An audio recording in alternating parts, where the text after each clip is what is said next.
महा cartoon TV.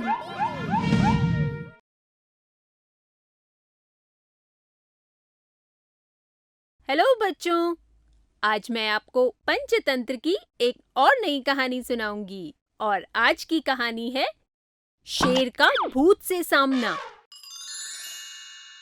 बहुत समय पहले की बात है।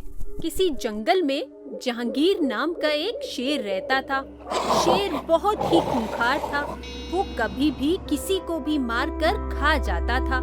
इस वजह से पूरा जंगल शेर से डरता था। पूरा जंगल मुझसे डरता है, लेकिन मुझे किसी से डर नहीं लगता। एक दिन शेर शिकार करके अपनी गुफा पर लौट रहा था। तभी उसे एक डरावनी आवाज सुनाई दी। शेरू। आवाज सुनकर शेर यहाँ वहाँ देखने लगा, लेकिन उसे कोई दिखाई नहीं दिया। वो आगे बढ़ा और अपनी गुफा की तरफ चल दिया। तभी उसे वो डरावनी आवाज फिर से सुनाई दी। शेरू। ये सुनकर शेर डर गया। कौन है? कौन है जो मेरा नाम बिगाड़ रहा है? कौन है? शेरू, मैं भूत हूँ। शेर थोड़ा डर गया। फिर वो अपना डर छुपाते हुए बोला, नहीं नहीं, भूत जैसा कुछ नहीं होता। लेकिन भूतनी जैसा तो होता है। भूतनी की डरावनी हंसी सुनकर शेर डर गया और वहाँ से भाग खड़ा हुआ। अरे ये भूत और भूतनी कहाँ से आ गए? वो भागता भागता जंगल में बहुत दूर निकल आया और थककर एक पेड़ के नीचे बैठ गया। चलो उस भूत और भूतनी से पीछा तो छूटा। तभी अचानक उसे भूत और भूतनी की आवाज सुनाई दी। मिल गया।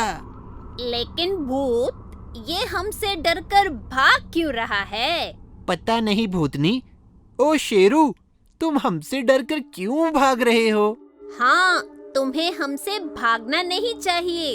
हम भी तुम्हारी तरह ही हैं। मेरे जैसे? हाँ, तुम्हारी तरह हमें भी दूसरे जानवरों को खाना बहुत पसंद है। और आज हम तुम्हें खाएंगे। क्या? ये कहकर शेरू चिल्लाता हुआ वहाँ से भागने लगा। बचाओ! ये दोनों भूत मुझे खाना चाहते हैं। बचाओ! बचाओ! शेर चिल्लाता हुआ अपनी गुफा में पहुँचा और एक कोने में बैठ गया। बचाओ!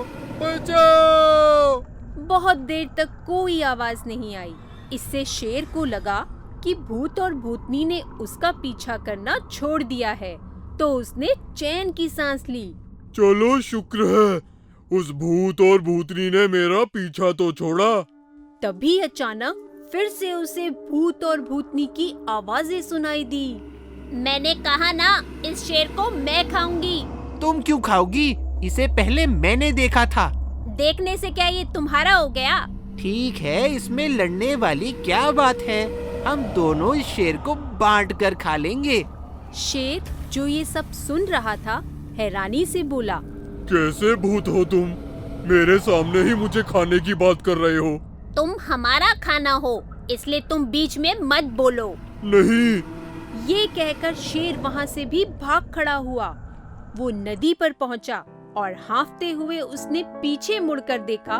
उसे वहाँ कोई नहीं दिखा। यहाँ तो कोई नहीं दिख रहा, लेकिन वो दोनों भूत जरूर मेरे पीछे आते ही होंगे। मुझे नदी के उस तरफ जाना चाहिए।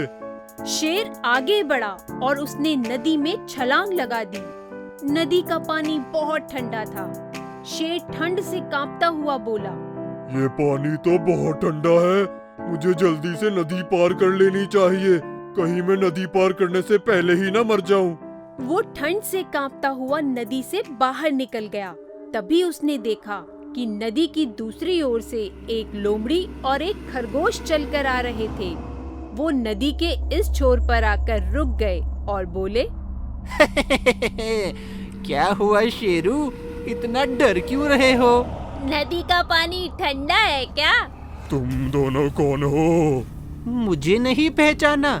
ये पंजा तुमने ही मुझे मारा था। शेर ने पंजे को देखा तो उसे याद आया।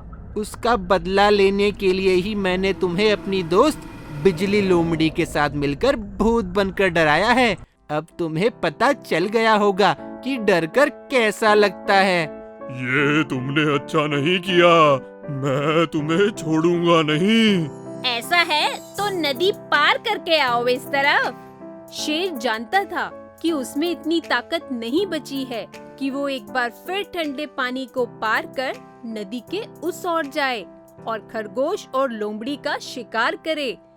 इसलिए वो वहीं खड़ा ठंड से कांपता हुआ उन्हें देखने लगता है। तो बच्चों, इस कहानी से हमें ये शिक्षा मिलती है कि हमें कभी भी किसी को छोटा नहीं समझना चाहिए, क्योंकि दिमाग की ताकत शरीर की ताकत से बहुत बड़ी होती है। अगर आपको हमारे वीडियोस पसंद आ रहे हों, तो इन्हें लाइक करें, चैनल सब्सक्राइब करें और हमारे कार्टून शो सबसे पहले देखने के लिए बेल आइकन दबाना ना भूलें।